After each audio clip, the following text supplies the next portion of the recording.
an indulgent spiced apple cake. I'm peeling 6 apples. You get so many different apples of so many different kinds.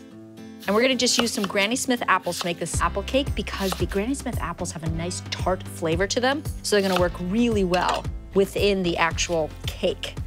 And they bake up really well. That's why people usually use them for apple pie and all that, because they bake better than other apples. So we're just gonna slice up these Granny Smiths. And this is a cake you can make in advance. You can have it as dessert.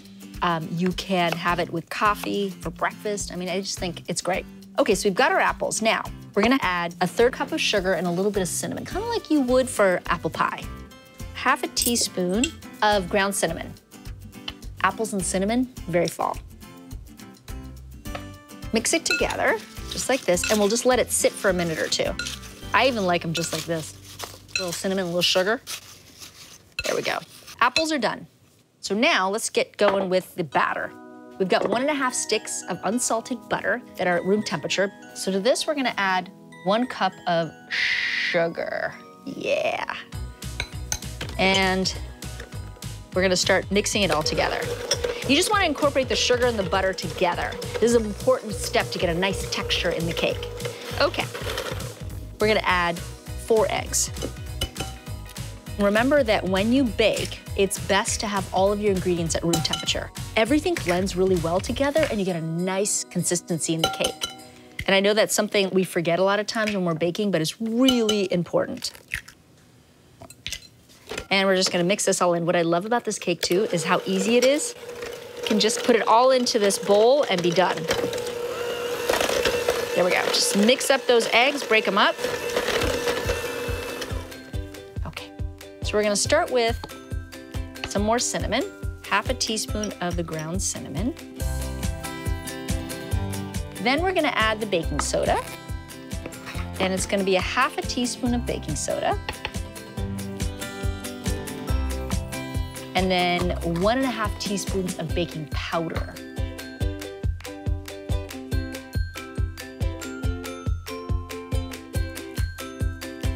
Then we'll do a little bit of salt to balance out the sweetness, and 1½ cups of good old buttermilk, so you get that nice tanginess in your cake. Buttermilk and apples works really well together. 2 cups of regular flour, just regular all-purpose flour, right in there. There we go.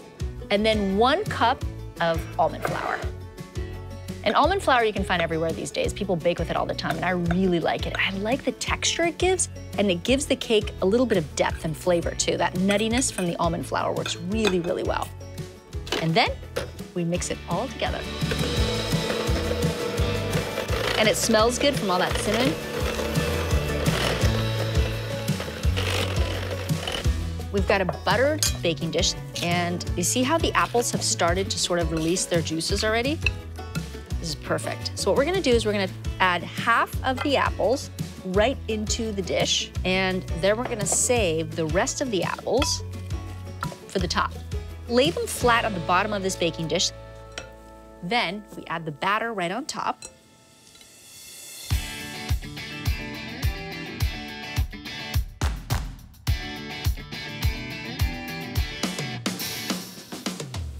And just spread the batter right on top. See how fluffy it is?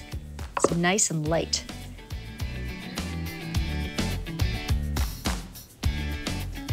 So we'll just lay the apples down just like that. This is where you get to kind of play. I love it. The cinnamon really smells so good. Pop this in the oven at 350 degrees for an hour, and you'll see it'll get golden brown, puff up, and the kitchen's gonna smell delicious. Here we go. My spiced apple cake is baking in the oven. So good. So yummy. Sorry. Bastion likes the apple cake, I think.